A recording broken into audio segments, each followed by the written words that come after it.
सांगली जिल्हा मध्यवर्ती बँक म्हणजे राजकारण्यांचा एक अड्डा झालेला आहे। इथल्या सगळ्या नेत्यांचा राजकारण सांभाळण्यासाठी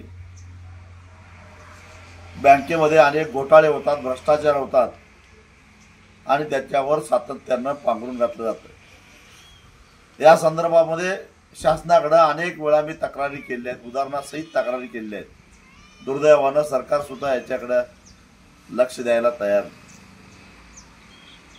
सध्या बँकेतल्या कर्मचाऱ्यांच्यावर संचालक मंडळाचा अंकुशच राहिलेला नाही आणि त्यामुळे या कर्मचाऱ्यांनी कदाचित त्याच्यामध्ये संचालक मंडळ सुद्धा सामील असू शकतं।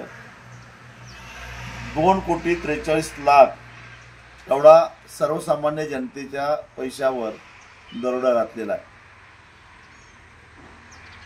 तासगाव, निमणी, सिद्धेवाडी, हातनूर, नेलकरंजी, बसरगी या शाखांमध्ये हा घोटाळा झालेला आहे।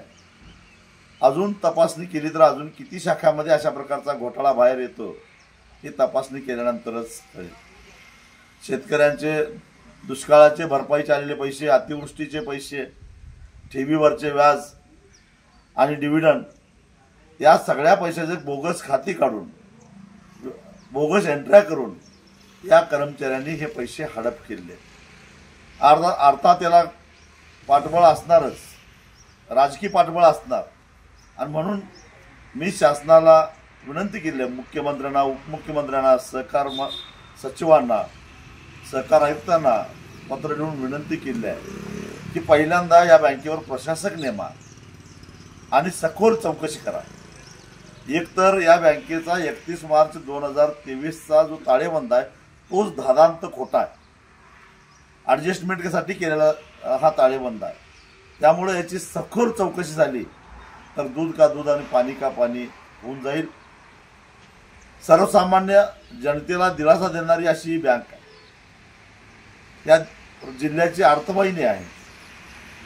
ही बँक जर का पुन्हा अडचणीत आली तर जिल्ह्याचं नुकसान होणार आहे, शेतकऱ्यांचं नुकसान होणार आहे, सामान्य माणसाचं नुकसान होणार आहे आणि म्हणून सरकारनं ह्या अशा भ्रष्ट प्रवृत्तीला कठोर कारवाई करून तातडीनं ठेचून काढावं अशीच आमची मागणी आहे।